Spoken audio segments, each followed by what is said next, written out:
click. And now that's it. And then when I end, I have to do what first versus? You're gonna hit stop share. I get stop share, which and then there's gonna be a button at the bottom that says recording. And you're gonna hit the square so that it stops recording. Okay. And then you're gonna want to end the meeting. Okay. That's it. All right. Somebody remembers that other than me. All right. Yep. I just need someone to be able to blame. So I got you. All right. Good evening, everybody. And for those that are online, thank you for coming. More people are going to be joining us. And we are assuming that we are going to have 20-some people that are probably going to come in the next 10 minutes late. But we're going to get rolling on tape. For those that don't know who I am, I'm Dr. Richard Cooper. And I am with the social work department. And I first want to thank the Center for Human Sexuality Studies, Dr. Justin Citron, and I want to thank Dr. Jen Cullen. And it looks like we have some people coming in, so I may pause for a moment. Maybe come on in. Come on in. Welcome, welcome. Your timing's impeccable. And so there are going to be probably about 15 or 20 more people joining us, but just in the interest of time, we want to get everything in. So as many of you know, we have historically been doing different types of continuing education workshops and programs, and we're going to continue to do that. But a few months ago, I had an idea of how can we make them more interesting, more expansive, and it dawned on me that we should begin to include more of our dynamic graduates, particularly those in the dual degree field. And with that, I talked to my colleague, Dr. Jen Cullen. I talked to Dr. Justin Citron, and they collaborated together so that we can do a series of these throughout the year where we invite some of our own back, our dynamic graduates who are doing amazing things in the field. And so when I thought to myself, well, who are some of these dynamic graduates who are doing amazing things out in the field? That's when I said to myself, well, there's the Dr. ZELAIKA HEPWORTH CLARKE, who's doing some amazing work. And I contacted her, and she was in Cuba, Australia, Ghana. She was somewhere in the universe. But let me introduce her to you so that she can get started. And I want to say, here at Widener, whether you get your PhD in social work or human sexuality, master's in social work or human sexuality, how are you doing? Thanks for coming out. We want you to know that there is an exciting life after you graduate, and we want to keep bringing some of these folks back so that they can talk about what they're doing and what they are creating. So let me tell you a little bit about Dr. ZELAIKA CLARKE. She is one of our own, and I call her a triple threat. Some might call her a quadruple threat. But she's earned many of her degrees with us, a PhD, human sexuality, master's social work, master's in human sexuality. When she was here, she was also, and you can help me if I forget something, she was also a student member of the Association of Black Social Workers. Yeah, I was president. There you go. Yeah. The president, so you have it there. And so a lot of times, and I'm going to read a little bit from her bio, but a lot of times we lose track of our people who are out there, they leave us, they do wonderful and exciting work, but we don't see them again. Let me read a little bit from her bio. So she is an anti-colonial sexual educator. She's an African-centered social worker. She's a decolonial eroticologist. Thank you. Cultural and clinical sexologist, sexuality counselor, sexosopher. I love that one. Yeah. There's got to be a T-shirt coming up, or I'm going to help her market some of this. I only want about 10%, but don't worry about it. She is doing a lot of amazing work, consulting, training, public speaking. She's the first Jamaican American to receive 3 degrees in human sexuality from accredited universities in the United States, a Bachelor's of Arts from NYU in sexuality, culture and oppression, and then the other degrees that we've mentioned from Widener. She is a graduate of the International School of Transitional Decolonial Black Feminism in Cachoeira, Thank Brazil. you. Brazil, thank you. See, I wanted to get the pronunciation right. She has done work there on decolonizing knowledge and power, summer school in Barcelona, Catalonia, Spain. When you look at her resume, she's been all over the world, and I mean literally. In fact, when I was first just trying to catch up with her, she was in Cuba, and then she was coming back from Cuba doing some amazing work there. She has co-founded a sexuality studies concentration program that is committed to social justice at Goddard College in Vermont. This is the first sexuality studies program in the United States founded by scholars of color at a PWI, predominantly white institution. Holler at your boy, PWI. I knew that because I went to Howard and got my master's. Dr. Clarke, welcome. Dr. Clarke co-created the Decolonial SR and Sexual Attitude Restructuring Reassignment Program that highlights unlearning settler colonial sexualities, genders, and relationship configuration narratives while centering on pre-colonial and decolonial perspective and promoting, hello everybody coming in, multi-epistemic, thank you, sexual literacy. And she's going to get into some of this. Dr. Clarke currently serves on the board of the Relationship Equality Foundation and provides therapeutic, educational, and consulting services with the Pluriversity. Let me just say in short, we are absolutely proud of her. She has left here and she is burning it up. She is killing it. I said to her when we talked about her doing a workshop, please just do anything that you want to do because you are amongst friends and family. You should feel safe.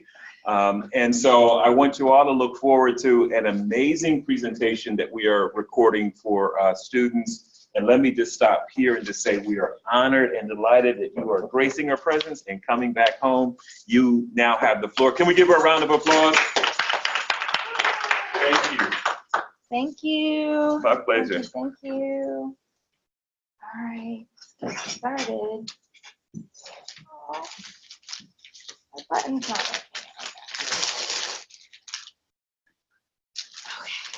Okay, so before I get started, I always like to acknowledge the indigenous land stewards of the people who were here before. I actually have an app called Native Land, and I'll just pull it up if I'm visiting different areas, just so I know whose territory I'm on. And does anyone know where we are right now? Who are the original people of this land before colonization? Lenape. So I just want to acknowledge the Lenape people and land stewards of this land. And it's great to know where you were born, where you were conceived, where you grew up, and where you currently reside, and the indigenous people that are really fighting for eco-justice, so environmental justice and just their right to be here. I also like to acknowledge my ancestors and people who came before me that paved the way for me to be able to do this work, for me to be able to be here. And so I just want to pour some water into the plant and also acknowledge the earth and the plants and the sun and the moon and the air and all the things that support me for doing the work that I'm doing, including technology, and also just like the pioneers and the people that didn't really get acknowledged but have been doing the work to pave the way for me to be here right now. So, Ashe. Does anyone know what that symbol is up there? Sankofa. So this is an Adinkra symbol out of modern day Nigeria. It's associated, it's a whole symbolism, it has its own philosophy, and a proverb associated with it is, it's not taboo to remember that which has been forgotten, or I think what I get out of it is it's important to learn from our past in order to make the future better. That's kind of what I get out of it. Like we mentioned before, I am a graduate of Widener and got my master's in social work and education and my PhD Those are my parents, proud of me. In the introduction, we also talked a little bit about my professional identities. And so in human sexuality, there's a lot of different ways to manifest your passions and to make a difference. And these are some of the words that I describe my work. And so I kind of revive sexosophy and sexosopher. So the philosophy of sexuality, I really am interested in African philosophies and how that informs how we understand sexuality. And then epistemology is the study of knowledge, so how we understand what we understand and know what we know. And so I really am passionate about how sexual knowledge is transmitted, understood, and received in different cultures. And so as a sexologist, lots of different sexologists out there, people have different specializations. I am a cultural sexologist, so I have a specialization in cultural constructions of gender and sexuality in different parts of the world. And I'm a clinical sexologist, so I'm trained in sex therapy, and I am trained to do therapeutic work associated with issues associated with sexuality, gender, relationships, love, passion, pleasure, those kinds of things. My favorite, and then I was doing research and I saw eroticology and eroticologist. So that is a study of eroticism, which is really one of my specializations, which I'm going to talk about today. African eroticism. It's also known as Osunality, and I'll get more into that. And so because that's my specialization, I like to kind of highlight eroticism, because actually when I say sex and sexology, people just jump to how we were conditioned to think of sex. Perhaps people will think penis and vaginal intercourse. A lot of people think that when I say sex, but it's actually way more expansive than that. It's relational. I'm starting to use relationality. Instead of saying a sex educator, I'm starting to say love educator, because it's more encompassing, and I think that those are words that also encompass what I'm talking about. And so I'm really committed to decolonizing. I was really upset with learning about history and how it was written and who it was written by, that it left a lot of narratives out, a lot of perspectives out, and there's a lot of violence that had impact that I was deeply disturbed by. And so I am committed to the decolonial project and unlearning negative effects of colonialism, and just reviving ancient systems that work to progress harmony within communities. And so another the research method of my choice is autoethnography. So auto is self, ethno, culture, graphy, writing. So it's basically within the context of anthropology, the field, and studying culture.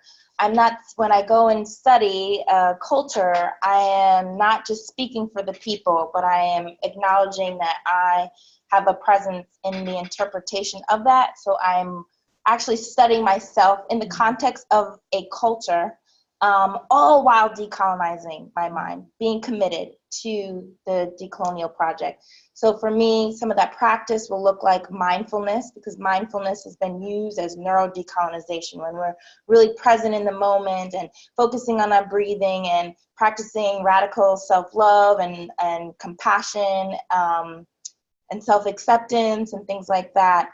It's been helpful on my journey to really let go of the oppressive forces that are working against me, the racism, the sexism, all those kinds of things that are in our capitalistic society constantly. And so I am also a graduate of the African-Centered Social Work Academy through the National Association of Black Social Workers. So I, in addition to getting my MSW here at Widener, I also have been trained in working with people of the African diaspora. As a sexuality educator, I like to decenter whiteness and focus on queer narratives, focus on Black narratives, African narratives, indigenous narratives to kind of be more inclusive, I guess that's the language that we're learning. And so I do a lot of anti-racist sexuality education work.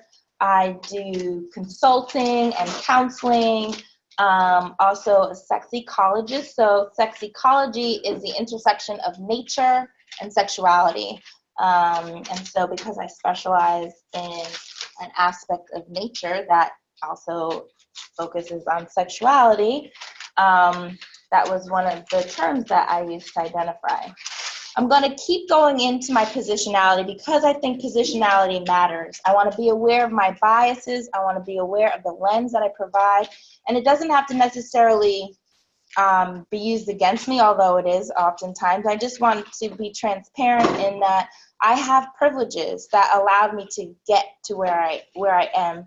And to name them and be transparent about it, because I feel like who I am affects the work that I do, and who I am affects my research and my techniques that I use to develop. And so just kind of doing that. So I come from a upper to middle class background. I'm able-bodied. I have educational privilege. I have no criminal background. I have light skin privilege. My hair texture privilege, the type of curl, although in the spectrum of things, there's a lot of hair politics. I think only 2 states it's legal to wear your hair naturally for Black women. So I think California, is anyone know? Anyways, there's a lot of politics with how you wear your hair.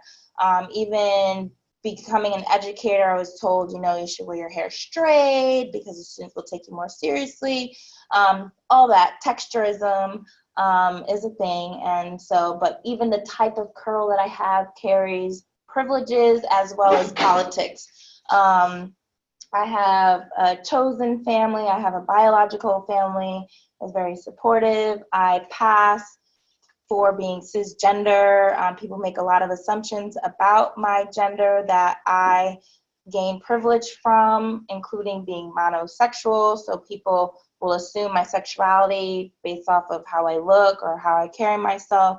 I'm a U.S. citizen. I speak English, which comes with a bunch of privileges.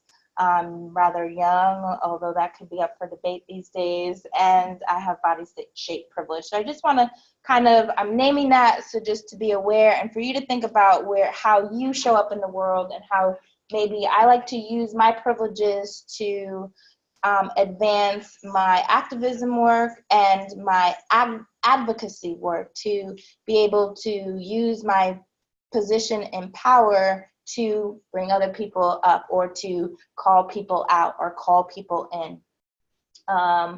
And I want to bring to our attention things that you're really passionate about. There's issues in the environment or in the world in general that may have affect us. I know that it propels the work that I do, but I also have to be very careful with practicing self-care and have to have a media diet sometimes because of the disturbing news reports that I am getting out of fires or environmentals or the genocide and the femicide that are happening with my trans siblings, water issues, water crisis. I mean, there's active genocides happening in the world. There are ecocides happening in the world, linguicides happening in the world. There are people who are dying. And so I just want to acknowledge that that's actually happening and that that it affects my work sometimes. So there's a double-edged sword. I want to put that out there, and I also want to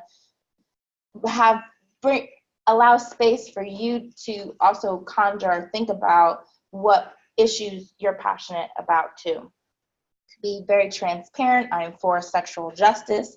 And to me, this is, I think of justice intersectionally, and that it's connected to racial justice, economic justice, ecological justice, gender justice, reproductive justice, the list goes on, disability justice. And so being mindful of that and how that's my politics, or where I philosophically would like to take a stand, but also that informs the work that I do, and it impacts the jobs that I'm willing to take, because I am for Black liberation.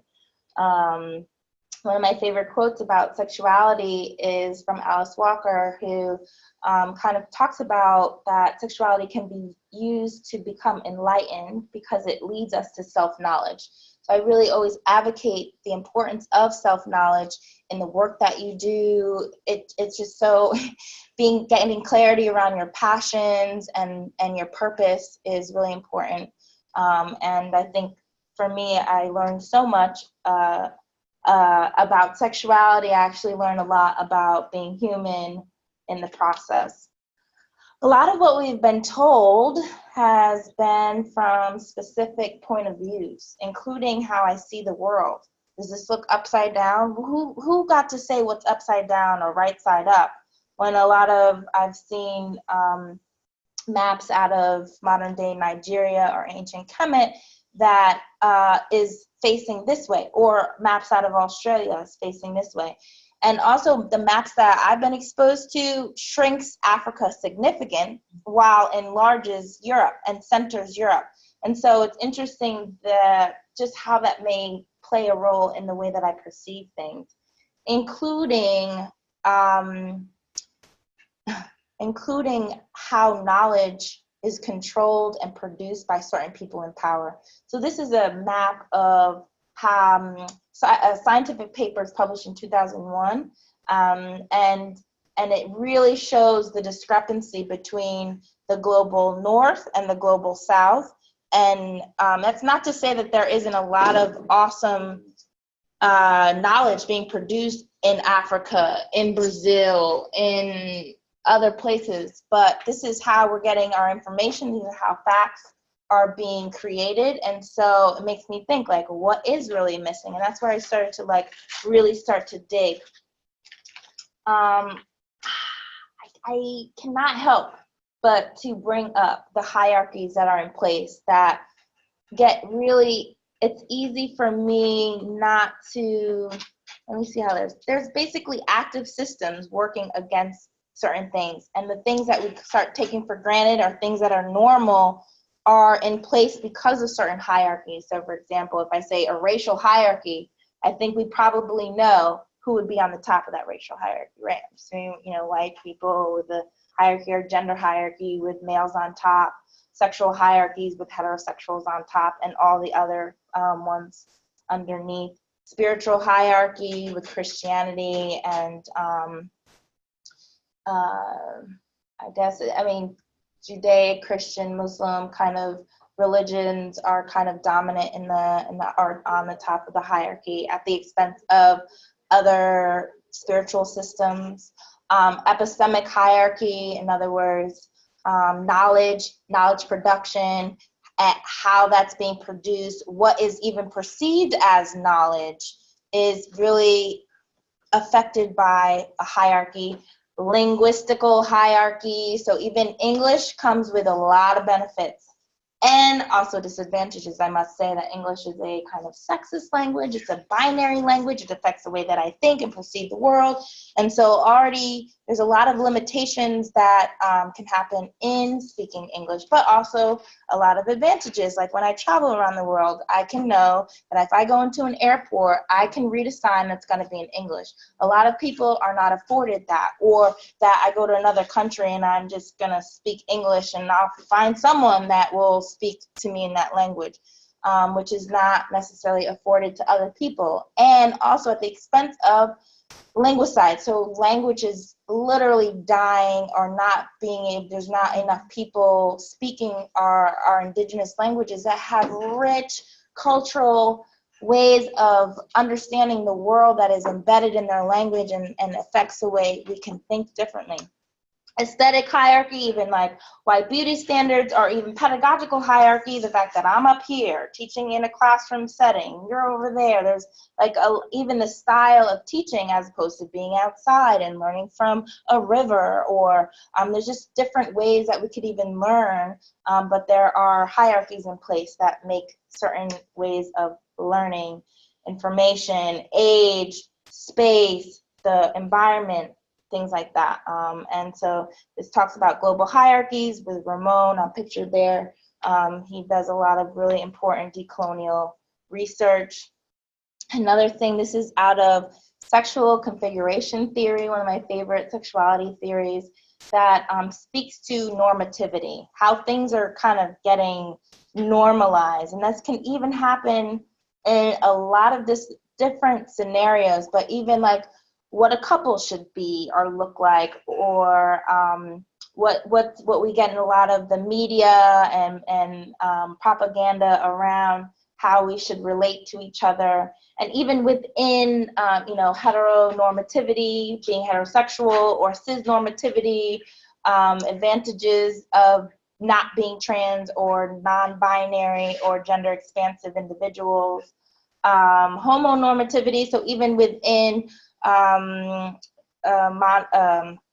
with gay and lesbian culture, there is, if I say gay and I Google it, there's going to be a certain image that comes up that's going to be like the normative within a culture. So even within different subgroups, there can be a normative aspect that goes along with that. And so lots of them, even mononormativity, the assumption of being being monogamous at the expense of marginalizing non-monogamous communities, and even assuming that we should be sexual, so at the expense of asexual community, a romantic community, or the fact that it should be fixed, sexual fixedness normativity, so marginalizing sexual fluidity. And so the list goes on. Those are some of the things that I wanted to say. And so my approach therapeutically does not necessarily, I like to really depathologize and not personalize and externalize issues oftentimes to my clients, but also to acknowledge the real root of most issues that I see within my clients stem from systemic issues. So I'm seeing depression, but what indigenous psychologists taught me was a reframe on that is disappointment, being disappointed because you're aware of all how messed up things are. Of course, you're going to have a response to how messed up things are in your body that may make you feel shut down, that may make you not want to get out of bed. And so oftentimes I will scapegoat the systems that are in place that can impact my clients. So ableism is a burden, not the fact that someone has a disability, right? Capitalism is a burden, and therefore burnout and our constant need to produce and our inability to rest. I've been following the napping ministries out of Atlanta. They have really great discourse about taking the shame away from resting as reparations, resting as an anti-capitalistic praxis. And it's been very liberating for me to reframe rest, how rest can be medicinal. We're healing in our sleep, naturally, just sleeping. But it's interesting, being in a capitalistic society or being a student, you feel like you always have to produce something. You got to make the money to pay the bills. So it's like feeling guilty when I'm just relaxing. But so just kind of started to take off all these, the negative effects of the system. So white supremacy is a burden. Racism is a burden. If I were to write the DSM, I would be putting racism as a mental disorder, sexism as a mental disorder, as opposed to other kind of ways of framing it. I have my critiques of the DSM, but we have to use it oftentimes to describe effects that people have of these, whether there's a medical industrial issue, there's a prison industrial complex issue, and settler colonialism is an issue. And so a lot of times I like to say that I like to reframe sicknesses, that you're not sick per se, but the system and the culture is, and you're impacted by that. And so also really important in the work that I do is really practicing and getting clarity around when I start to project. When am I projecting? Like, even around love, I was loving my partners how I wanted to be loved. I mean, I was just like showing them kind of like the golden rule. I mean, I'm going to treat them how I wanted to be treated. But then I learned about the platinum rule, which is treat them how they would want to be treated. I mean, I'm assuming that I just had to be really careful of the assumptions that I was making. I was assuming that they wanted to be loved like I wanted, or they showed that I could show care the way I wanted, but so I really had to think about tuning into where's a client at, what are their understanding of respect, what is their understanding of how they're able to receive love, to really be able to meet their needs in a way that was not limiting them or making an assumption to oppress them in certain ways. So one really cool concept that I love is called the pluriverse, which is out of the Zapatista movement in Mexico, where they speak about multiple worlds existing simultaneously without hierarchy. And I love that concept. I fell in love with the concept because oftentimes when I bring up like African-centered perspectives, because we're in this hierarchical binary culture, they're like, there's like an assumption where there has to be one right. And so if I'm saying something that's completely different than what they've everything that they've learned, there's like this threat or this like, but I'm saying this not like a lot of the Eurocentric knowledge production theories are stated in a universal way, like this is supposed to apply to everybody, when really, let's look at what questions you were asking, who you were asking the questions, and who the people were responding, and the way that you worded the questions was going to inform the way the results are, and then you're applying it to how many people when that may not be effective to all people. And so I really started critiquing a lot of the therapeutic methods that weren't really working with my indigenous clients. I have to use different techniques, ones that unfortunately, ones that weren't the popular ones that we learned in school. So keeping open-minded and just keep digging. I have some new books. These are new books that came out this year, but there are awesome resources out there. There are people doing really important work. There's things that are coming out. I love the Decolonial Feminist Psychology Hub out of South Africa. It's amazing intellectual property coming out. There's Decolonizing Social Work. These are not required texts, but those have to go above and beyond to kind of get another perspective, to really get clear on what my needs were, or what my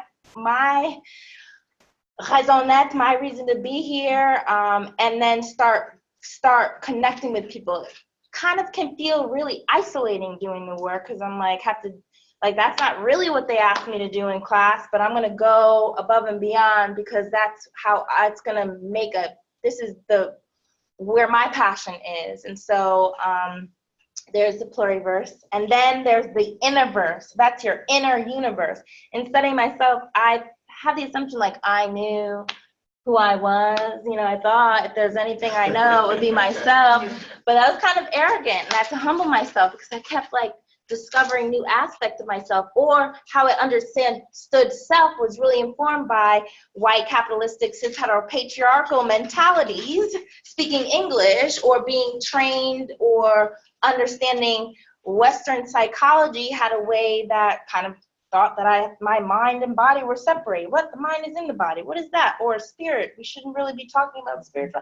Like, there's so many different things, and learning about, oh my goodness, thinking about my heart is just beating right now. I'm like, if I get cut, it's just gonna heal. Like, there's whole systems within my body.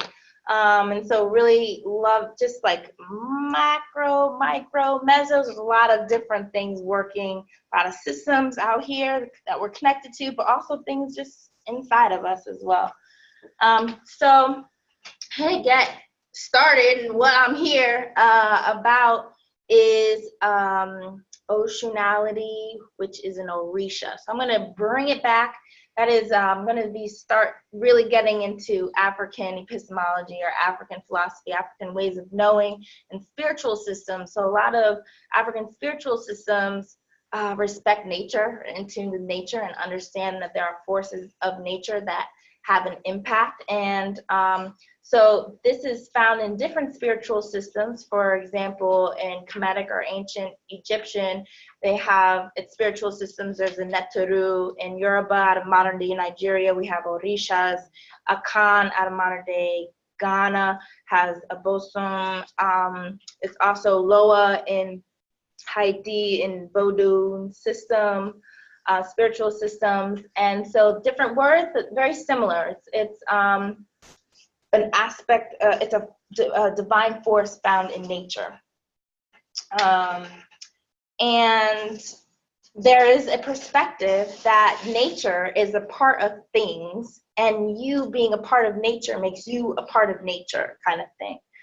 And so even how we think of what is human, how did humans come about, there are different creation stories that are not just, there's the Adam and Eve story, but there's also other stories that have similarities and differences, or just even what is the makeup of the body, what are energy systems working like, and even what is the mind or personality or characteristics. And so from Yoruba psychology or way of knowing, there's a different way of looking at what is the mind, and that plays a part of your, like, archetype is informed by an aspect of nature or someone, or maybe a different way of looking at this, maybe like your guardian angel, or it could even be understood as like zodiac sign, or just there's different kind of energetic forces that inform your personality or your characteristics. And so all that to say, there's different ways of understanding psychology, and now reading about African psychologies, Indian psychologies, indigenous psychologies. I mean, there's different ways of understanding human behavior besides the main ones that we're learning when we study psychology. And that includes even how we understand energy systems. So I don't know if you're familiar with chakras. So out of like Indian philosophy and spiritual systems, they are aware of different like energy centers and fields and different ways that we can emanate energy. And there are also African ways of understanding. And this is a Yoruba way of kind of understanding the different forces that are associated with the energy systems of your of anatomy of the body, and different forces that are associated with different parts of your body, the stomach, your nervous system, the skeleton system. Those are also associated with different aspects of nature. And so Orishas, this is I'm talking about forces of nature, energy matrix. Orishas, oh my goodness, I cannot even do justice, but I'm just gonna try. I'm just scratching the surface of all these things. Really what I learned, the more I learn how much I don't know. And there is a limitation by describing these things in English, because I could say deities or gods and goddesses, but that doesn't really give justice. I try to say energy, African matrix, or things, but it's like so complex, and there's so many stories, and these are humanized, anthropocentric representations of these systems, of these orishas. And because Yoruba is a genderless language, but English is a language filled with binaries, you have the patriarchalization that occurs by translating this into English. So God, known as Olodumare, is known to have feminine and masculine features, both. God, having both. But in English, I say God, and people have already gendered God. We use male pronouns for God, so there's assumptions. So that anyway, a lot of these have like a different understanding of gender. So Eshu, for example, is known as a trickster of the crossroads. He's, I say he, but he has a vagina behind his penis. Oshumare lives half the year as female, half the year as male. Shango, known a lot of masculine energy, but I've heard stories that he enjoys wearing feminine clothing. And actually, some parts of Nigeria, Obatala is represented more in the feminine version, whereas others represented as more masculine versions. And so there's a lot of gender fluidity. Also, the way they're relating to each other.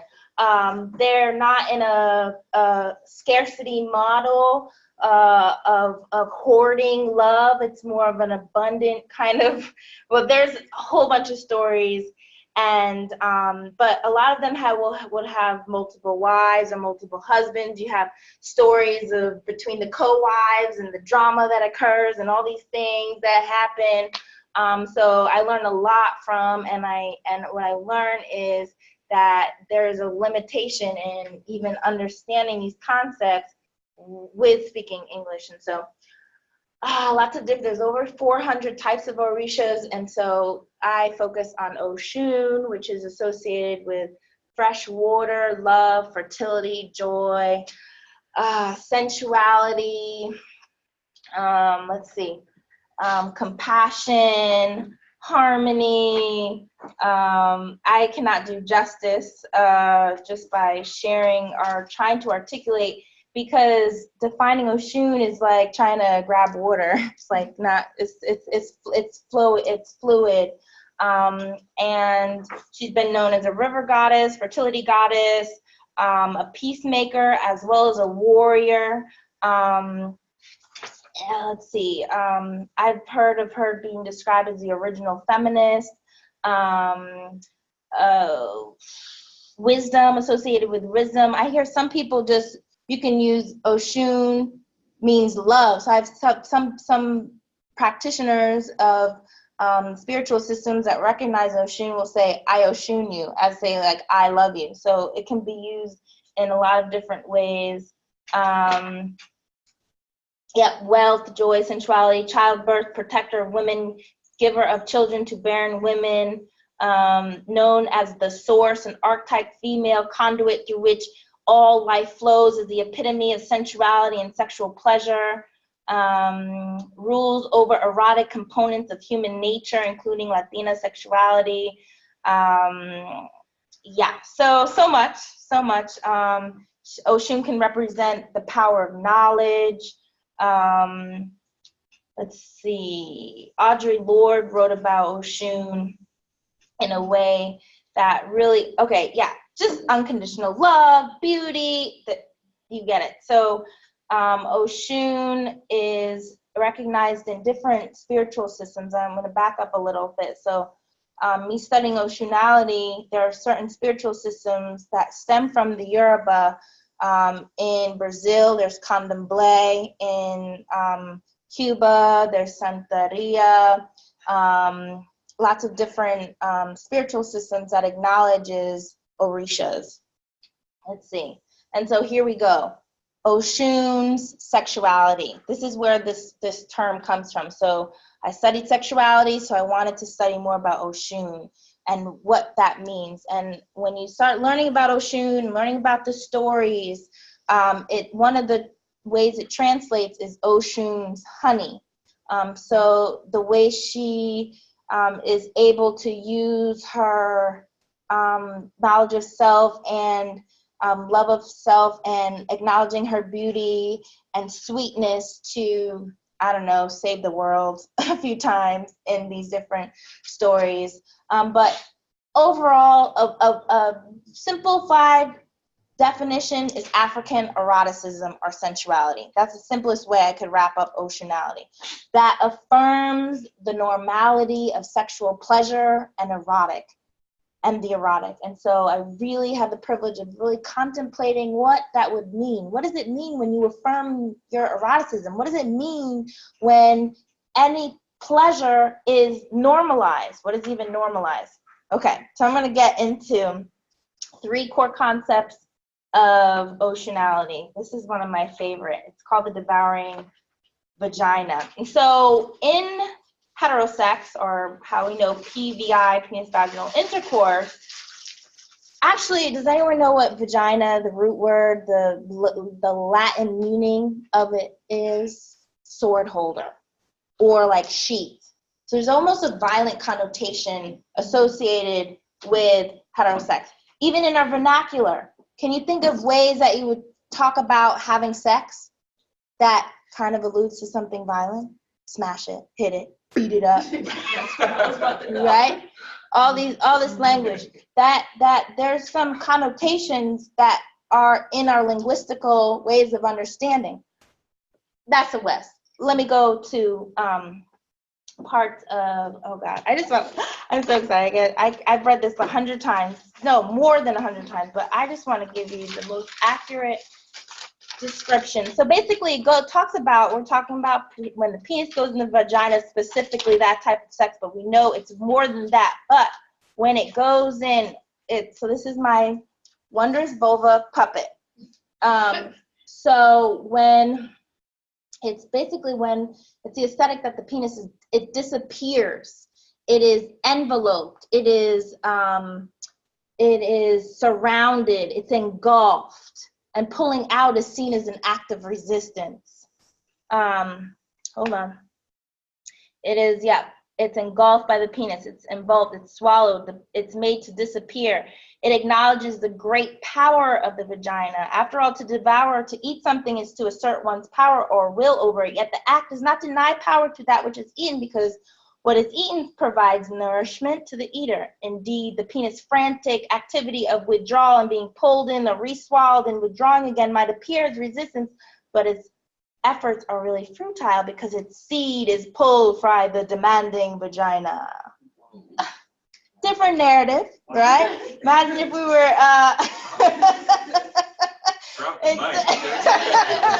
devouring vagina. And so there's an allure. There's muscular walls rhythmically gripping and pulling the penis in. And so there's all that to say there are different narratives available to intercourse, for example. Thank you, ancient African sexuality schools that teach this in many different, now I have to be clear, Africa is huge. I'm not trying to,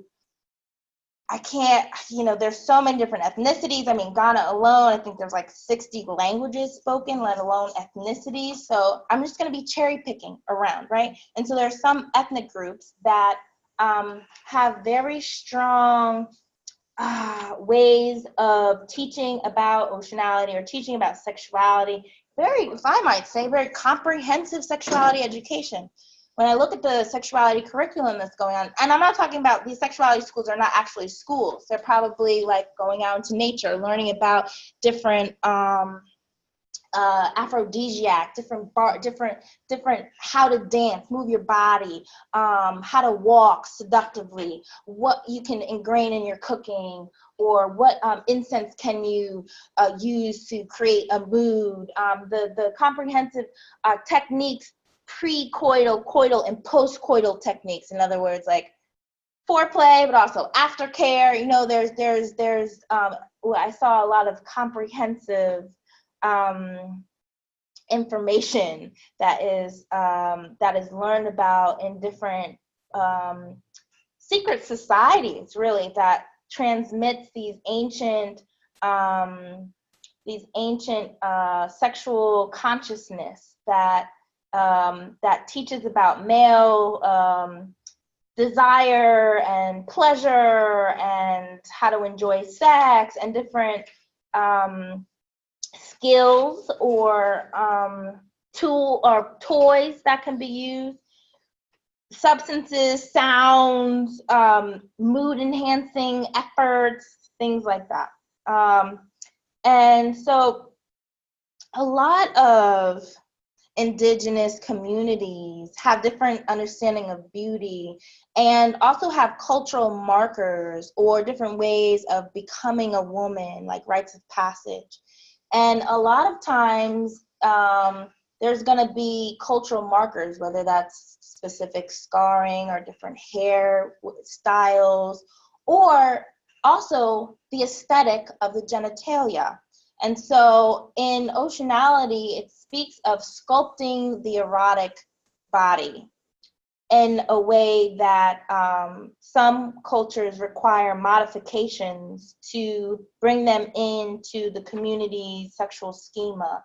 And so, for example, sometimes there's labia elongation. So you have the labia minora majora. Hey. And so there's some people will, some cultures, the girls will pull on their labia, their labia, and stretch it out and modify it because it's seen as, first of all, a cultural marker. So it's a part of your, the beauty and the aesthetic within that cultural scene. And also they use it as a sex toy. So it's used to encourage foreplay because it's seen as a door that needs to be opened before entering, or it could be used to, you can flip it in and it will be, it can tighten, feel tighter, or it can come in, there's more, it can accommodate smaller members or just more surface area. But however, the World Health Organization, it's classified as a type of mutilation.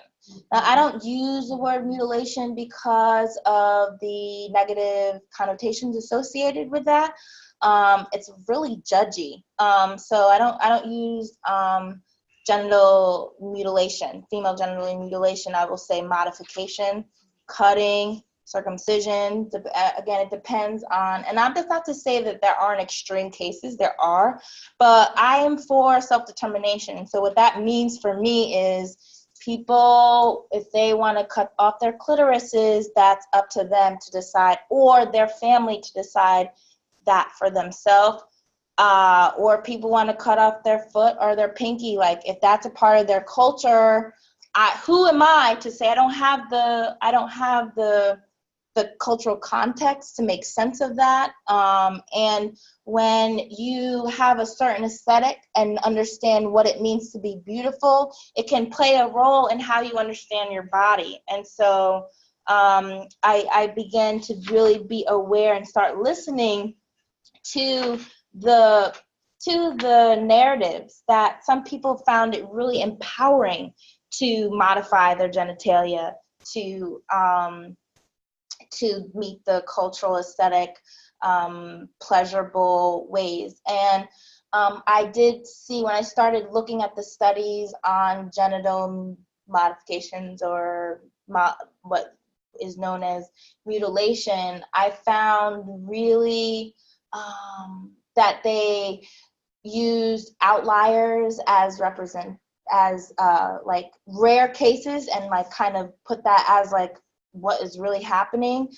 Exaggerated language, like removing the entire clitoris. I have to show you a picture of the clitoris because there is no, you may remove the outside, but there's a whole internal structure available. And then the pathologizing narrative, like you're not going to be able to have an orgasm or be pleased, like that. There's a lot of dynamics that are involved in what it takes for a woman to orgasm. There's relational dynamics that are in play. There's a whole bunch of things, feeling confident in your body, feeling a part of community. These can all impact. Not to say that there are people with their clitorises who still have trouble orgasming. And so I've just been really critical around the literature that comes out that ignores cultural considerations and the voices of people who go through that. Because I've also known people who have chosen to alter their genitalia in a culturally sanctioned way, that they had sex before and they had sex after, they removed their clitoris, and they reported an increase in sexual pleasure. We're not hearing narratives like that. There's a thing called plasticity. There's things, we took a look at extreme cases with spinal cord injury. If people aren't able to feel waist down below, for example, that's not a death sentence to your sexual erotic pleasure. Actually your body can rewire itself. And now all of a sudden you're realizing that this part over here in the ear is so pleasurable. Now you're able to have orgasms in a whole different new ways. And so not to limit it, and being a part of the American sexual revolution, there's been a lot of emphasis on the clitoris, clitoricentrism. Mind you, it was off the map for quite some time. So it's an important, it was not even portrayed accurately until after the 1960s in medical books. And with the Freudian influence that a vaginal orgasm is, anyway, all the politics. So I really became fascinated by Osunality, which I discovered in reading this book, African Sexualities, a Reader, in the sex positive chapter. And I was like, that's what I want to do my research on. And so I'm thinking, how can I explore this? And I found it to be very emancipating. I feel like learning about the narrative of the vagina opened up new pathways. It freed me from colonial mentalities or these conditionings of how I'm supposed to relate to my body, and then who I'm supposed to relate to, and how pleasure is supposed to show up in my body, and how I'm supposed to respond in this very specific way that was defined by Masters and Johnson in the 1960s. And then if you don't follow that way, you have the DSM that describes all the sexual pathology that occurs when you cannot respond to intimacy in a specific way. And in research, you need to define what your purpose was, and my purpose was to increase the sexual multi-epistemic literacy. In other words, to really give voice to the fact that there are multiple perspectives around what is sex, what is sexual, what is gender, what is sexuality, what is relationality. There's not just one perspective, and I like to highlight that there are multiple perspectives. Not even having to undermine all the other ones. It kind of just acknowledging the pluriverse, or the ways that there are multiple ways of looking at it. So how am I supposed to study this? I ended up finding a great excuse to go back to Brazil. I love Brazil. And in Brazil, they know about orishas, and it has been in their Afro-spiritual systems, have preserved a lot of ancient Yoruba teaching. And so I asked practitioners of Candomblé about Oshun. I want to learn more about what they learned. This term was created in 2010, but the core knowledge is known very deeply by people who have studied the stories and know about the root word of the term. And so I interviewed them, and what made my interviews a little different, I had open-ended questions, but I also allowed them to ask me questions. And that was very interesting, some of the questions I asked. But I also realized how American I was going into this. I thought, I'm going to have to collect some demographics, go in. So I'm like, what's your race? I'm like, okay, now I know America has a very specific understanding of race, and I understand that Brazil has a different understanding of race. They have like 30 plus racial things they can check off on their census, as opposed to ours is like, I don't know, 5, some arbitrary. Anyway, so I'm like, I want to get a Brazilian response, whatever that is. I'm morena, claro, or negra, whatever their words are. But actually, when I started asking, I said, what's your race? And one time I got the todo bem, it's all good. And I was like, dang, did they understand my question? I'm like, what is it? Like I was like a little confused, but then I was like, damn, that's deep. Like they got the all good race. Like they done outside the box that I didn't even know I was placing on them. Like they just took it another level. And then one of the that I was asking about sexual orientation, I was like, oh, this is very private. You might want to have people leave the room. This is like a high priest and like respect in this room. He's like, no, there's no secrets. God knows. So who are you, researcher? To I was like, true, true. So I'm like, okay, well, what's your sexuality? And he was like, it's normal. It's normal. I was like, all right. But my translator was like, oh, it probably means heterosexual. I was like, he did not say heterosexual. He said normal. And so when I asked that again to someone else who said normal, I was like, well, what do you mean by normal? Normal es todo el mundo. Normal is everything. It's transsexual, it's homosexual, it's bisexual, it's asexual. They named all their sexualities. It's you Americans that want to come in here and try to categorize us. And I was like, dang, true. I had to think about that. I was like, what if everything was normal? What if if everything is normal, that would include the abnormality in the normality. I mean, and what is it? And then I'm like, oh yeah, Osunality affirms the normality of sexual pleasure and eroticism. So it was starting to all come together, and appreciated it. Did my defense proposal, finished with my doctorate in 2015. And so, yes. And it's right over in my book right here, 303 pages later. But yeah, in still collecting the data, I made sure I asked elders and of various backgrounds, not just experts in Oshun, but maybe experts in Oshun's second husband, or experts in Oshun's or Oshun's co-wife, who they had some beef. Let me see what their perspective is about the situation. So, but also, how does it show up in nature? So this is a body of water that has the orishas on there. So I was like, what's the vibe that I'm getting? How am I showing up in these different environments? And looking at decolonizing methodologies and research, they also acknowledge land as a way of knowing. So I went to different regions with stories where this is said to be a place where Oshun's energy came in. And so I was listening to the stories with my feet in the sand, me taking notes, trying to do direct observation of the situation, and kind of acknowledging the knowledge within the land itself and the environment, and also how different art is depicted of Oshun.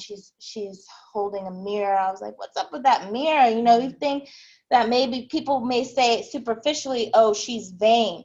Then I started thinking about my own relationship in the mirror, how, I feel some type of way if I look in the mirror too much, or what is the conversation that I'm having with myself in the mirror. And I'm like, she's good. What is going on? But also that could be used as a weapon.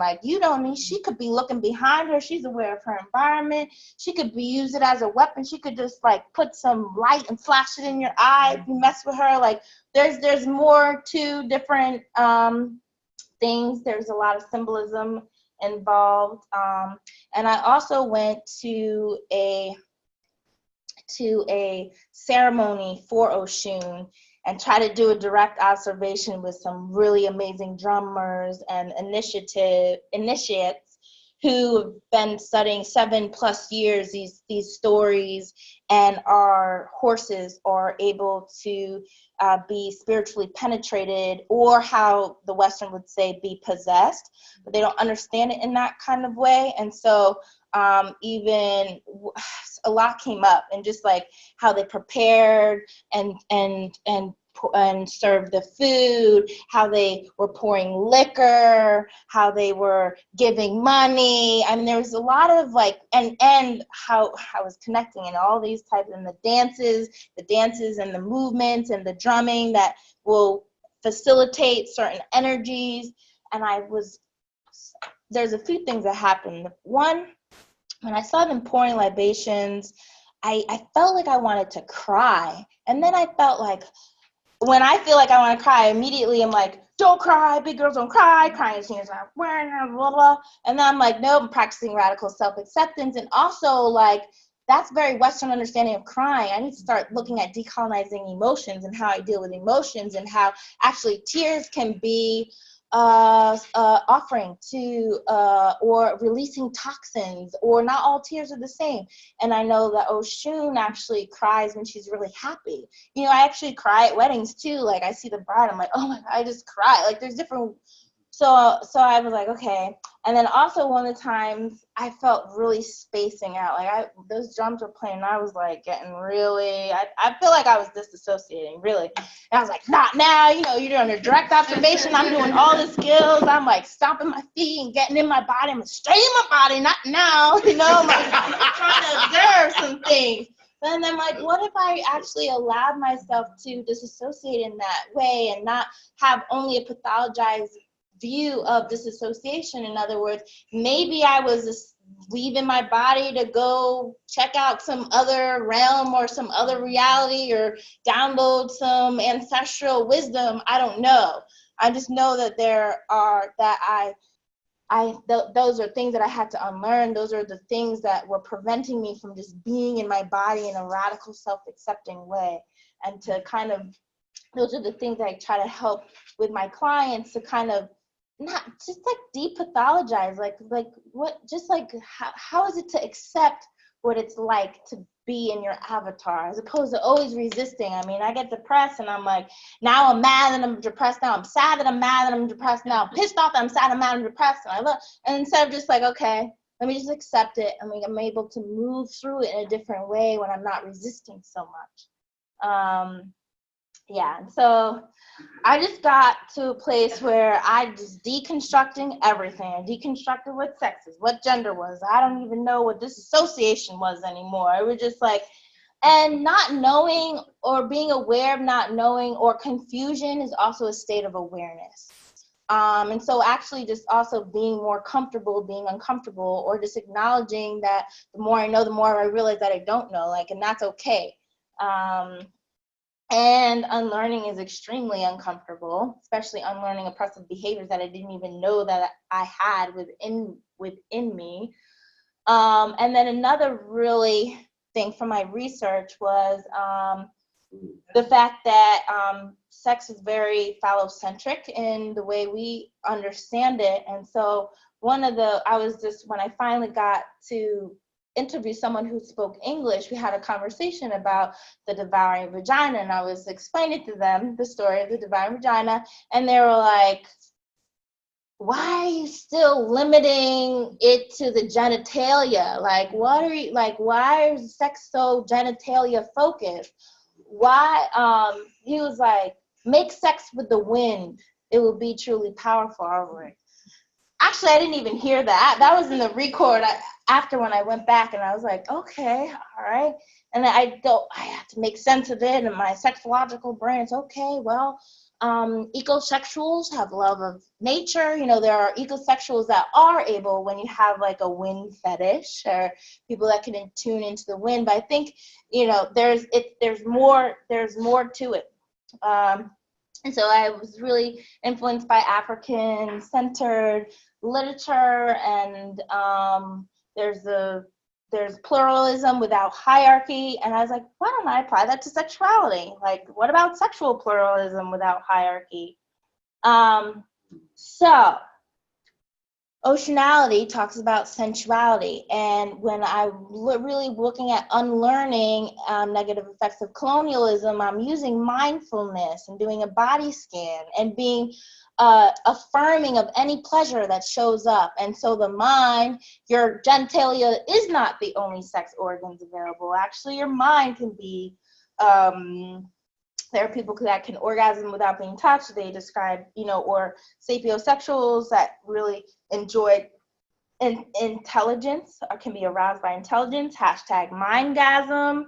And then also in the literature, there wasn't, like, sapiosexuality was so new at that time, it wasn't in any peer-reviewed literature. So I was like, well, what is there? How can I substantiate this way of acknowledging eroticism? And so, yeah, there's some, you know, pathologizing fun words like lover of truth, lover of wisdom or learning, the ability to derive sexual arousal from heavenly thoughts. And that's the sapiosexual flag, community growing. Now, there's been an ableist critique of sapiosexuality because neurodivergent people was like, what's up with that? Like feeling some type of way. And there's a newer term that I could barely say. Anyone help me with this? Noity sexual. So I'm starting to use that. And it's basically being attracted to someone's mental mindscape, being attracted to the way someone thinks as opposed to intelligence itself. But like falling in love the way someone thinks, their unique mental makeup, their loving their creativity, their ingenuity, their humor, their intelligence. Love different forms of intelligence, emotional intelligence, but I'm really getting onto erotic intelligence and specifically working on developing ways to use erotic intelligence to counter anxieties. So I will sometimes when my clients are freaking out, I'm just like, what is the most delicious food you have ever tasted in your entire life? Like, what's your favorite thing to eat? You know, I start bringing it to the senses, conjuring positive memories. But, you know, you always have to be careful because, you know, some people can't taste, right? Or some people will not. Anyway, so yeah, it's just, okay, mental mindscape to be aware. Thinking about sound, hashtag eargasm. I want to describe looking for language. I didn't have language to kind of articulate the eroticism that could be derived without pathology. So musical sexualities, those who have the capacity to derive erotic pleasure from music. And just thinking about like letting go of sex being defined the way I was taught and just allowing self-determination in my body, wisdom and erotic wisdom to decide what's pleasurable for myself. Like, dang, that song makes me feel really good. And it actually decreased my stress. And it actually, you know, made me feel good and gave me pleasure, kind of like having sex would have if it was decent that day. So people who enjoy a site that pathologizes voyeurism, and I was just like, let's talk about it in a non-pathologizing way. I was like, aesthetic sexualities, and then I dug a little deeper and realized John Money talked about visual sexuality, specifically as it relates to male sexuality and how men will use visuals as a way of starting up. And your eyes can be a sex organ. And I recently just found out about eyegasm. I'm like, oh my goodness, I never even thought of that.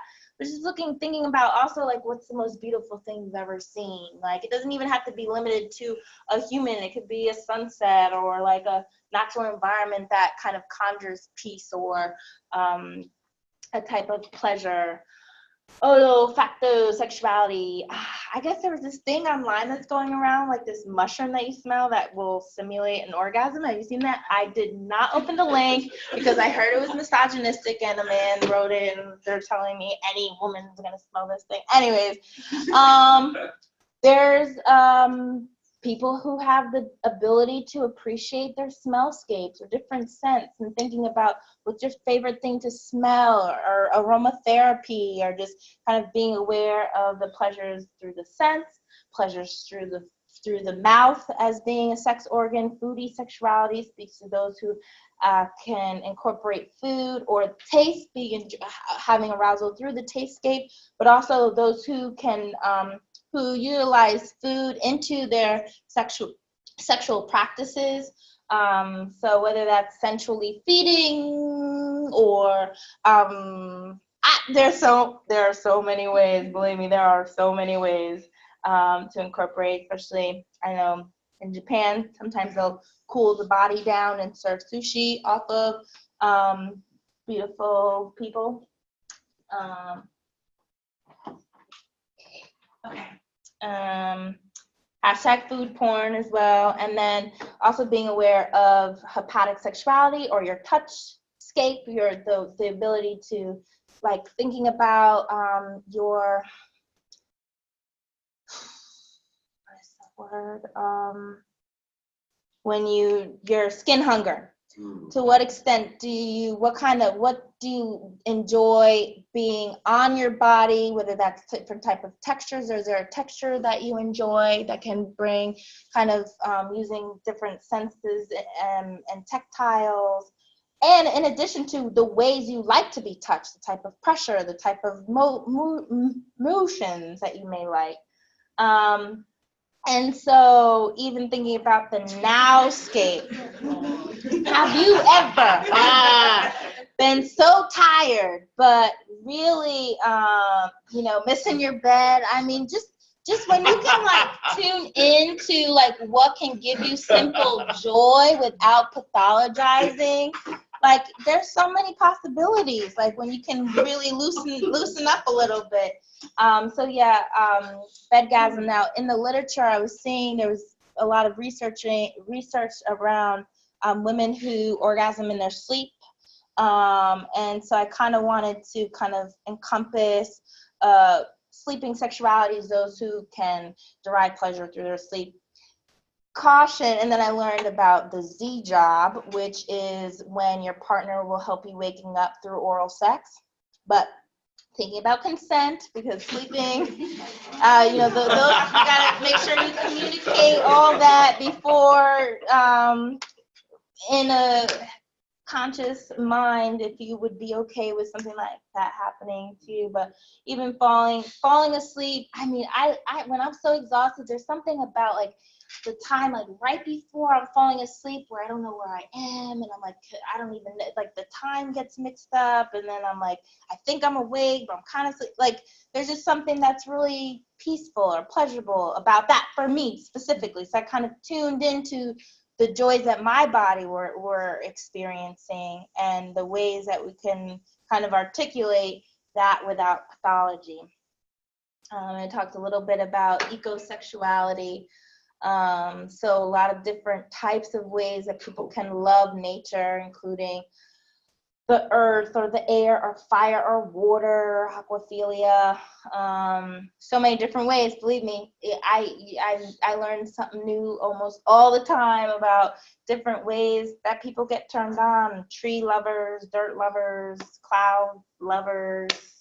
And so actually it was an experience that happened to me after contemplating Osunality and after talking with a lot of people in Brazil about Oshun. I was on the beach. It was like amazing beach because it was perfect temperature. The water was like so warm, and I was just kind of like I was really thinking about how much I was a part of an ecosystem. Like I was like, wow, thank you, air. Like I'm able to breathe. Thank you, sun. I was like, what would I be like without the sun? Like I really started thinking about that. I was like, nothing would be the same. I started like freaking out. And then I like really started appreciating the sun, like loving the sun, and I felt the sun loving me, and I felt the sun penetrate me, and I felt like my sunscreen was my condom, and my sweat was like euphoric juices being emanated. And so like well, immediately I was like, oh, what is happening? Like, this is weird. But then I was like, radical self-acceptance. And I was able to like kind of just sit with my body experiencing a pleasurable moment. I was literally just sitting on the beach, just really enjoying and tuning into love in a type of frequency, and then also opening my definition of what sex could be, or just radically accepting any pleasure, affirming the normality of pleasure and eroticism. And then there is a word for that, heliophilia. I'm not the only one. There are people that can have pleasurable moments in the sun, or lovers of rain, lovers of the darkness, lovers to stay in bed. There's no shortage of ways or capacities. It's just about self-knowledge and learning about what feels good for you and what you love to do. And so I created a sexual response model I call the flow of Osunality. A lot of the sexual response models are very linear. Anyways, you can study about, there's not just the Masters and Johnson, there's the Bassan model, there's the Reed's model, there's a bunch of different models, but I wanted to kind of speak what was coming out of the literature, out of African ways of knowing. And so I'm going to go through this model. First of all, just to notice, it is pleasure-centric, and it uses the word fulfillment as opposed to orgasm. And I thought that was a very important distinction, because I wanted to be, it may not, or someone may not orgasm in the way that was defined by Masters and Johnson, but it still could be an amazing experience. I didn't want to limit or have to pathologize or have to feel like there's something wrong with me if I'm responding in a way that wasn't ending up in an orgasm. I think a lot of the propaganda around sex these days is like goal-oriented. You must have an orgasm like this. And there's a large range of responses. So I'm going to go through this as a neotosexual, right? So like a sapio might go through. So have a desire to have a conversation. And I begin to have a conversation, become aroused through the conversation, and then copulation, I feel like the dialogue is penetrating me in a way that is really pleasurable and fulfilling. It's expanding my mind, and I'm conceptualizing things differently, and I have an epiphany, and I can birth that through sharing my epiphany with the other person for growth. So I use this not only like it can be literally used, interpreted literally, but I think it can also be interpreted metaphorically or expanded to include different ways of understanding eroticism and pleasure that goes beyond. It also talks about like literally copulation and being able to conceive, and the fertility paradigm, and the forces of nature that causes attraction and causes this energetic flow to progress in that kind of way. Not all steps are mandatory, and so there's my little thing. Sexologist, how am I doing in time? I have no idea what time it is. Good, you still have 30 minutes. You're doing okay. 30 minutes, yeah. So sometimes we get in these sexological debates like, how many types of orgasms are there, and I was like, some people like 5 orgasms and 7 orgasms, and we're like, and then we start looking at how people are like categorizing these orgasms. They're like usually around body parts. So like clitoral orgasm, vaginal orgasm, G-spot, A-spot, deep spot, U-spot, breast spot, O-spot, or oral orgasm, skin orgasm, mental orgasm. Okay. Those are some things. Okay, I talked about bedgasm, and then I just heard about snorgasm. That was a new one for me. So, hey, there's so many different ways. You don't have to limit it. And National Orgasm Day came out of Brazil. Why not celebrate it? Cool.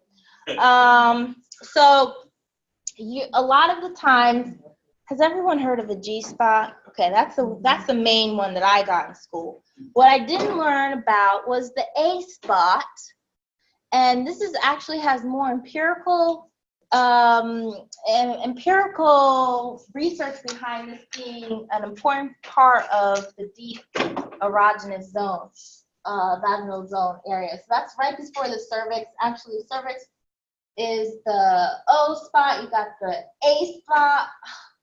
Okay, so I have a little speculate that the A spot came out of literature out of Malaysia, and because the G spot, short for Grafenberg spot, which was founded by a Austrian, I believe, gynecologist or some European male that was like, this is it, fell off the mat, just do this and you'll squirt or whatever. But actually everyone's different, everyone responds different, so it's really important to kind of know your body and know what you like, and not just kind of universalize, this is how you're gonna have an orgasm, or this is how you're gonna squirt. There's been a lot of like this universalizing tone in a lot of the sex research that I'm reading, and I kind of just wanted to highlight that there's one, there is the G spot, or there may not be. Like, this is not even like, there's still kind of up for debate whether it exists or not. And so I'd say some people may have it, some people may not, some people may have multiple spots. I'm just, I'm open and not gonna assume that it's gonna show up the same way, or it likes to be stimulated in the same way, or it will respond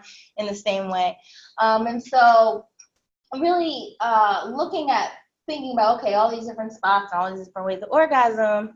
I wanted to kind of describe a different way. So I say the Z spot. So the Z spot, you get the self-determination to understand what your body can do when you're in the pleasure zone, and how it can what is it that brings you to fulfillment, not orgasm, the Z spot. I Googled it. I was like, is this out? I thought it was like Conjuring. It's already in the Urban Dictionary. I was like, great. It was like, there was something like, the G spot wasn't working. I just used the Z spot on my wife. I was like, that works too. That's cool. And so I really wanted to describe language that left self-determination to your embodied wisdom and your erotic intelligence to be able to describe what it is that brings you from pleasure to fulfillment. So that's the Z spot. And an example of that may be, I need the dishes washed in the sink. I want a nice smell. I want to relax. I want foreplay. I want conversation. And then I need this and that. It doesn't have to be like one. It's not even necessarily one spot, right? It could be like the scenario. It's being all encompassing in terms of mapping your zone, knowing what you do like, and how you can articulate that. And so that's my new theory that I came up with this year, the Z spot. And then the reverse I want to talk about is the cha spot. So cha, I was inspired by Jamaican vernacular that uses cha as a way of saying, like, frustration, just like kind of thing. And so I wanted to really be aware of trauma, inform how trauma gets stored in the body, how sometimes we're triggered, how sometimes we may be in an act and then something gets triggered and we may clamp up, or it's going to decrease the chances of us pursuing the fulfillment. We're moving farther away from fulfillment. We're going to be less likely of achieving pleasure, whether that's a turnoff and sometimes we may not have the language to describe what's happening, but I just wanted a word so that we can communicate, like, okay, that's not working well. You don't need to necessarily have to describe why, or bring up your trauma past when you're trying to keep in the mood. Just kind of want to say, like, this isn't work, that didn't work. And it can change. It's in this moment that's how your trauma is showing up in your body. And so these are kind of some theories I'm going to introduce to sex therapists to kind of work through working with clients that have different kind of themes. So I'm aware of my time. Let's see what else I had. Yeah, those were the main things that I wanted to talk about. I think pleasure is medicine.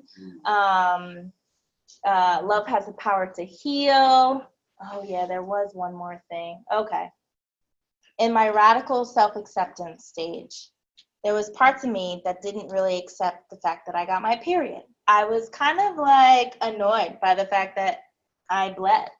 But then when I started looking into the literature, I was like, there's actually other ways of viewing this. Like, it seems like I'm really being constricted to a specific narrative.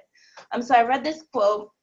I have to modify it a little bit, but it says, no man, but there are actually men that can menstruate. I just want to acknowledge that. Even men with penises that can menstruate, because there's different ways that we have anatomy, and it's not just in the binary. But besides that, overall, in general, no man will ever know the body's signal and celebration of its ability to create and sustain life, which is menstruation. No man will ever feel the subterranean twists of menstrual cramps, which is a womb's way of preparing itself and its owner for the contractions of labor. No man can be tickled by the silken whispers of the first drops of menses.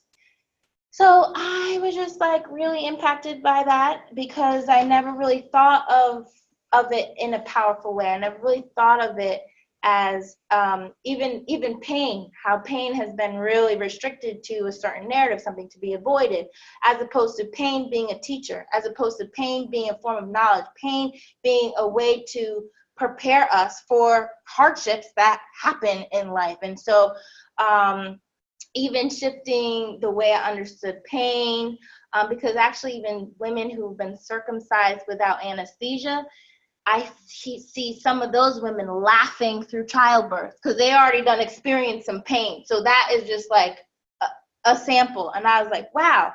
And there's also people that can orgasm during birth. So like lots of different ways that you can really be with pain being different than suffering. And so sometimes I think that we conflate the two, but when we can kind of separate, like, okay, I'm not suffering, I have to acknowledge the pain, we can move through it in a different way, in a different empowering way.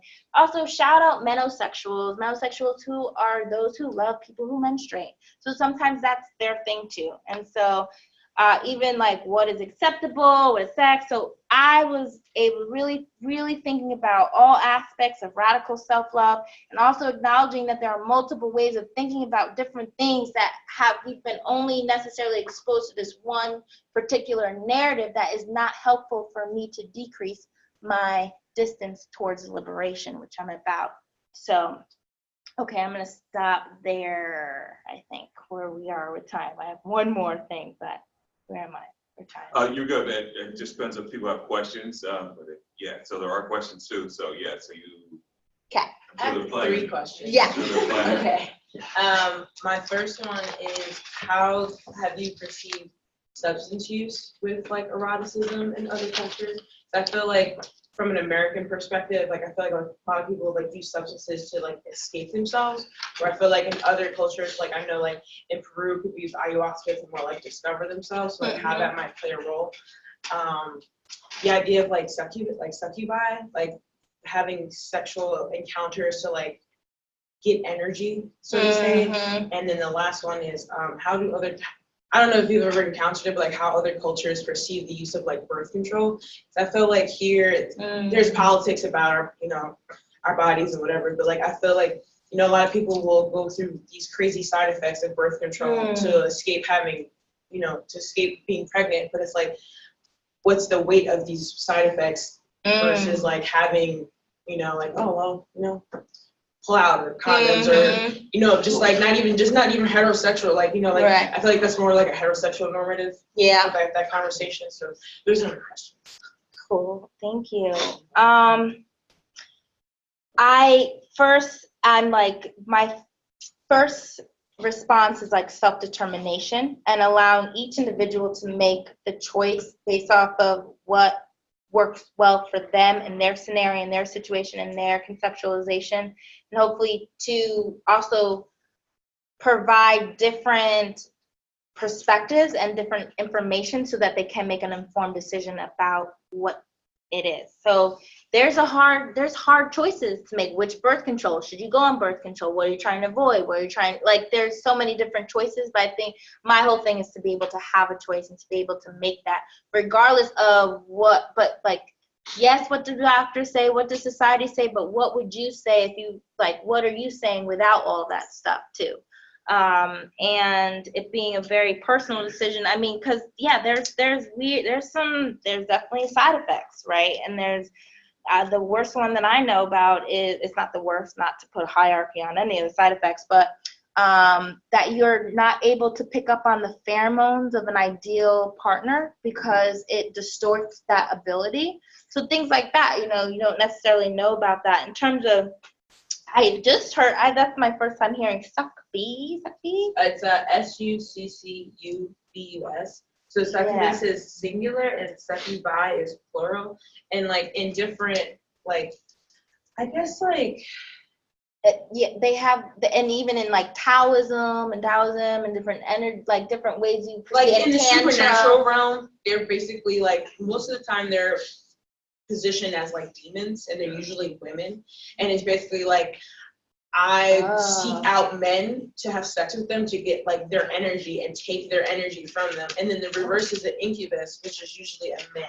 So I don't know if you ever encountered it, but I've been like thinking about that lately, like, you know, because they say like, you know, when you have sex, there's like it's more than just like a physical thing. There's energies that are being like traded and transferred and received and given. It's like, so like in this sense of like sexual eroticism, like if you've ever thought of like succubi and incubi, like cool. I'm still gonna process that particular framework, but also being aware of how energetics are transmitted and when there's an unequitable way of transmitting. Like, are you really just losing energy? Are you just receiving energy?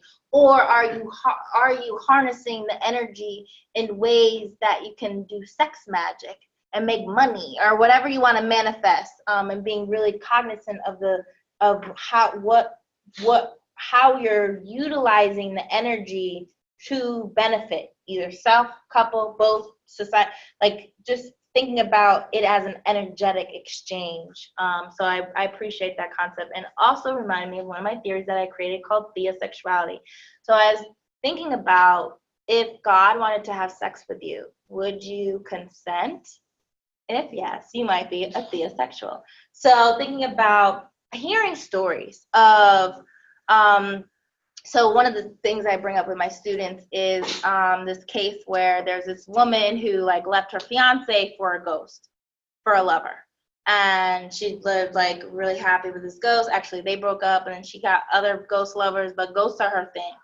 And I was hearing a lot of joking and shame around that kind of case in clinical sexology, and I was really concerned. I'm like, you guys are supposed to be sex positive, but you really like pathologizing her, and just like thinking about what is sex positivity. And regardless of whether you acknowledge ghosts to exist, but being able to meet your client where they're at and to just tune in and really meeting them, like what is her real issues that she's coming to, as opposed to me thinking about the issues that I think she should be having or the issues that I want to work on.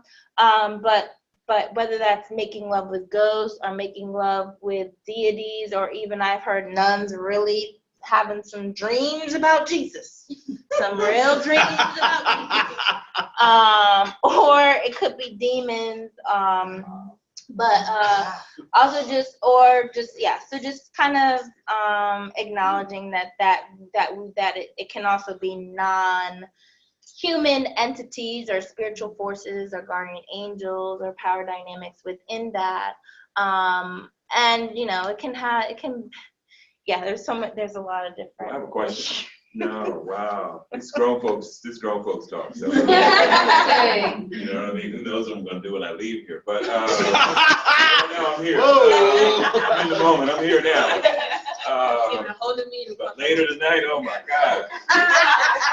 What can I have though, since we're here? Since we are here. We are here. No, so I've always been curious about what, even in our imagination, we haven't been told about the Immaculate Conception. So when you talk about, you know, so I find that curious. I just want to know what your thoughts, because we have the Eurocentric perspective on how that was presented through Christianity to us, but kind of left as magic without a lot of word, you know, kind of go to sleep. Yeah. And God willed it, and that's pretty much the narrative. Yeah. So I do wonder about consent issues with that piece of just like conception, but also thinking about the power of the woman's body to create without sperm or the penetration of any male entity.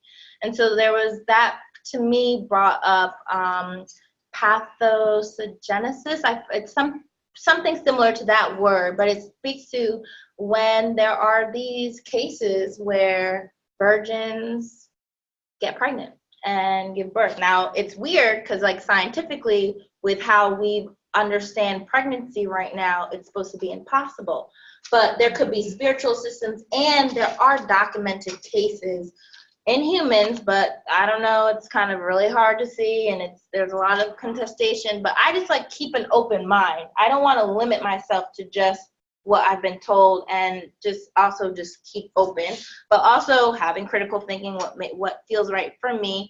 But also there are species that are able to procreate without, when all the male species dies, it's amazing, but they're gonna still keep procreating. Yep. So even in nature we have that. So I kind of, to me, that immaculate conception, I interpret that as the divinity of creative forces and powers within that, the power of the pussy.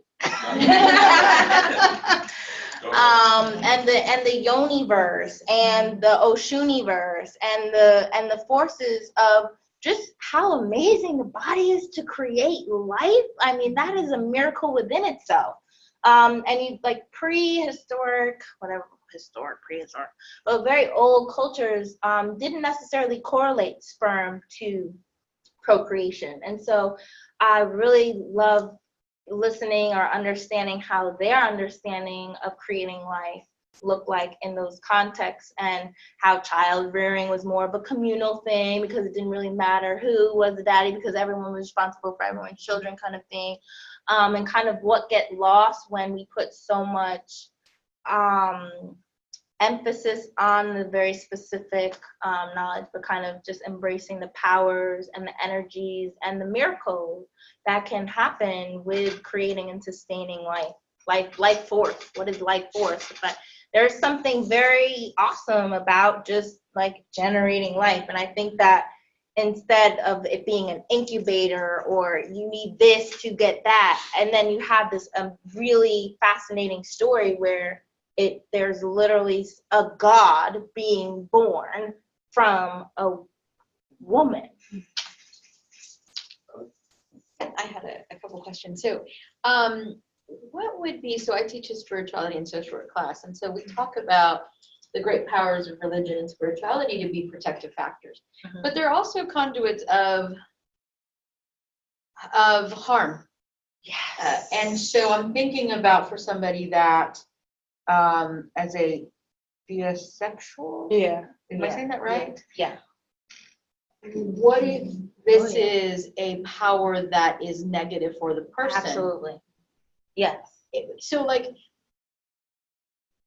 how would we work with somebody in that sense? So there's spiritual trauma, right? Mm-hmm. There's historical trauma, ancestral trauma. There's so many different traumas that are outside of the DSM, and really expanding our definition of trauma to incorporate real life experiences. But also just, I mean, just depending on what exactly the factors are, but there are serious abuses within spiritual systems, or spiritual systems used against people's existence, against people's ways of being, knowing, loving. Without a doubt, yeah. And so, like, and then there can be like rape cases within spiritual, like, this is just saying I'm talking about the people that consented. What if they didn't consent? What if Mary didn't consent? But besides that, I mean, really tuning into what they are and where they're at, and like, not necessarily like working on the issues that they're coming with, as opposed to whether it all exists, or like letting go of the delusion, so to speak, and to work through the issues that they're coming. And so I would treat, rape by ghost like any other form of rape, and using this is their lived reality. Right. Yeah, so and just from that and point. Even when you know someone who's hallucinating, which I've seen people who are initiated who can hear things that I can't hear, and can see things that I cannot see. So who am I to say that it's not really there? I'm literally unable to see it because of my conditioning. I'm not going to say I mean, there's people who can see auras. They know what colors I am. But if I'm going to stick to the DSM, you're delusional or you're hallucinating right now. So kind of letting go of that kind of background, and then like kind of really tuning into what their real issue is, and like letting go of what my personal beliefs are, whether it exists or not, but like really working through their trauma in ways that is contextualized within their frame of reference, so it's kind of getting rid of the noise that we're trained to literally focus in on, because we're like, well, that's all these are, we're trained to focus on that pathology or diagnose in that way, when really there's going to be other kind of things to focus on. We're like kind of listening to where they're at and what is the most pressing challenge that they need to kind of work through, and building the tools for them to navigate the world, having experienced that, remembering their strengths that they have. I'm really heavy on strengths focus, and then also any times that I can reframe certain pathologies, even like schizophrenia. I mean, like in certain African spiritual systems, they may have a gift or are able to receive messages. So if that is nurtured in a different environment or a different way, that could be not seen as such a negative thing. Now there are leaders in the community that are, able to give messages, but because of the pathology, because that's only seen in a certain way, they're not even able to nurture their skills and their gifts, having that be like a superpower as opposed to damaging, terrible thing to be with. Thank you. Yeah. Your comment reminded me about this article I read about, it was called the strengths-based DSM, and it looked at the DSM as like strengths, like we would have classified clients via their strengths. And I was wondering if, or maybe something you would consider doing, like kind of writing an article or a chapter just about framing these, I don't want to use the language, or like typologies of sexuality, of being in a DSM, like it's like, no, it's not this pathologizing thing, but more strengths-based, or however you'd like to frame it. But it's something that when you talked about these things, I was thinking about. That may be a way that I can like put my theories out in that type of structure, but essentially you got to the essence of what my theories are all about, which is depathologizing way, because all these can be classified as like paraphilia, NOS, right? That's literally a mental disorder within the DSM, but I'm not using that. I didn't use that language. I'm using, I'm sure this could be the same thing, paraphilia, NOS, right? The lover of a ghost, like that's something you should probably work on, right? According to the DSM. But I use theosexuality, just talking about it in a way that you can like just feel affirmed in what pleasures that you're having, especially if it's not causing harm to other people. Like there are problematic sexual desires that that is illegal to act upon, that is problematic to act upon, but to start finding other sources of outlets that they're able to live a fulfilling life. But yeah, I'm thinking about, but I'm like, I want to write another DSM, like one that puts, that has the negative effects of capitalism, burnout, or racism as a mental disorder, sexism as a mental disorder, ableism as a mental disorder. But then I'm like, am I using the same system that I'm trying to fight against? Am I going to be in the reverse? Like, I kind of critique a lot of feminisms as perpetuating patriarchy in a way, because the way that they're fighting it so much are actually reproducing the same.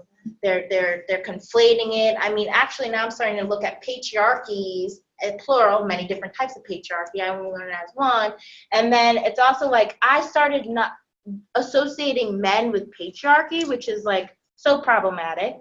And then I was actually starting to I had to unlearn. I think this is like there are a lot of non-patriarchal men, but I couldn't even see that because of the way the propaganda has connected, and So I think that I'm careful, and also just the fact that using labels. By me categorizing, I'm still in this very American kind of putting these labels on. I think eventually we're going to move in another space. I think it's a fine line. I want to give language in a way that is affirming and depathologized, but I think that there could be a potential step after that, why the need to even classify so many types of way. There's also that kind of argument as well. And so like really being careful in my decolonizing not to colonize as well, right? So me saying, that's why I say, you know, this is one way. This is what worked for me. It may or may not work for you. Test it out or not. Like it doesn't have, I'm not trying to say like this is the way,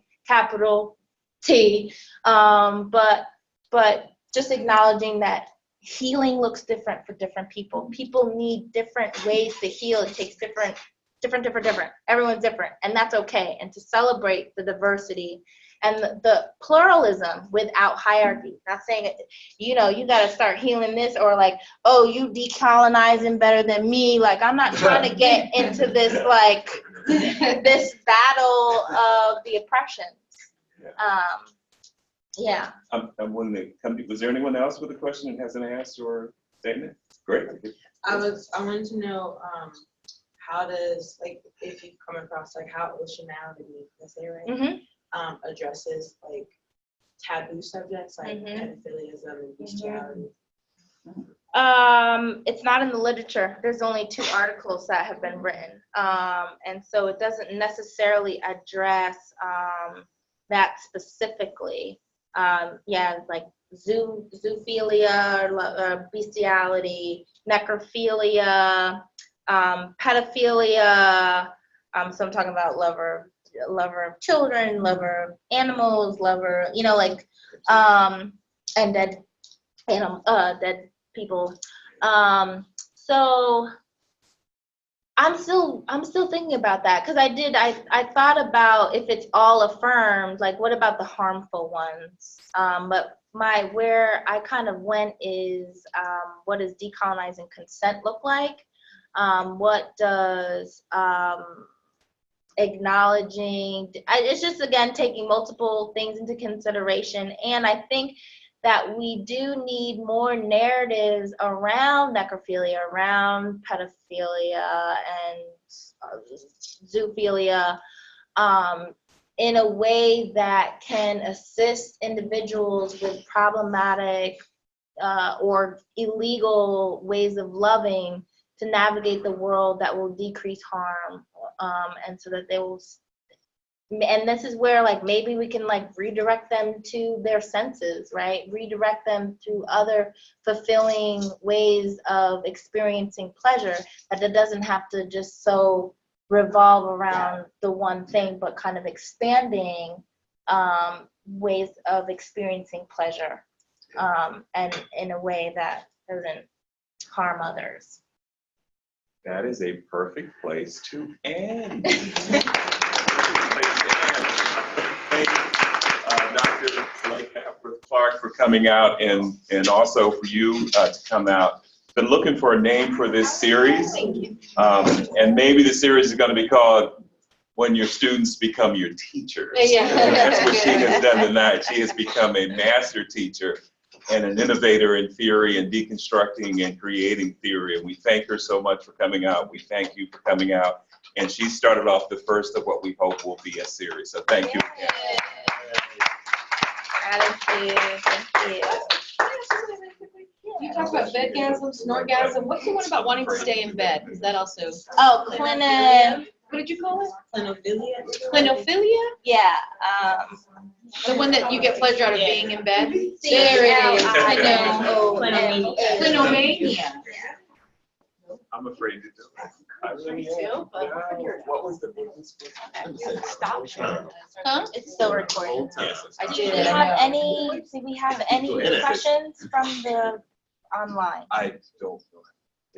Okay. So we go to the Chat. yeah. Okay, no, we're clear. Thank you all for tuning in. And then we say stop sharing and whatever. Oh, Shauna Williams is in the house. Look right next to Oh, Richard. Shauna! Shauna. Miss you. All right, I hope it's going Oh, on. Shauna. She's like, oh my God. Okay.